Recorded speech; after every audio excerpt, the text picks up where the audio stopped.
మాఘ పౌర్ణమిని పురస్కరించుకొని తిరుపతిలోని వినాయక సాగర్లో వెలిసిన సంకల్పసిద్ధి వినాయక స్వామి ఆలయంలో ప్రత్యేక పూజలు నిర్వహించారు.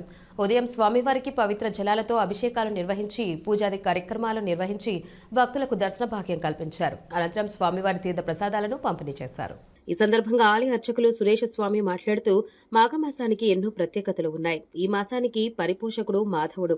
మా అంటే మహాలక్ష్మి, ధనుడు అంటే భర్త, మాధవుడు అంటే లక్ష్మీదేవికి భర్త అని అర్థం. అందుకే శ్రీ మహాలక్ష్మి కూడా ఈ మాసాన్ని ఎంతగానో ఇష్టపడుతుంది. లక్ష్మీనారాయణులకు ప్రీతికరమైన మాసం కనుక శ్రీ వైష్ణవులకు ఈ మాఘమాసం ఎంతో ప్రధానమైంది. విద్యాది దేవత వాగ్దేవి, జ్ఞాన ప్రదాయిని అయిన సరస్వతీదేవి ఈ మాఘమాసంలోనే శుద్ధ పంచమి నాడు జన్మించింది. అందుకే మాఘశుద్ధ పంచమిని శ్రీ పంచమి అని అంటారని వివరించారు. మాఘమాసంలో నదీ జలాల్లో స్నానం ఆచరించి దేవతలకు పూజలు చేయడం వలన సర్వపాపాలు తొలగుతాయని తెలిపారు.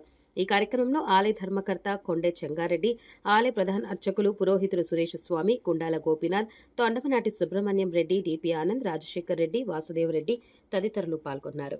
వినాయక సాగర్ లోపల ఉన్న సంకల్ప వరసిద్ధి వినాయకుడికి ఈరోజు మాఘ పౌర్ణిమ సందర్భంగా పూజలు అర్చన అన్నీ చేసుకొని, ఈ విశేషం ఏమంటే మాఘమాసము పౌర్ణమి బుధవారం వినాయకుడికి విశేషం.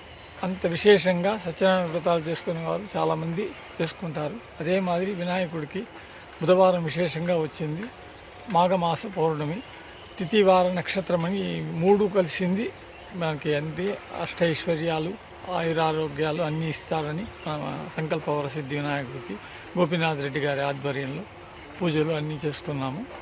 ఈ మాఘమాస పౌర్ణమి విశేషంగా అందరికీ ఆయుష్, ఆరోగ్యము, ఆనందం ఇవ్వాలని సంకల్ప వరసిద్ధి వినాయకుడిని కోరుకుంటూ జై గణేష్ మహారాజ్కి, జై గణేష్ మహారాజ్కి.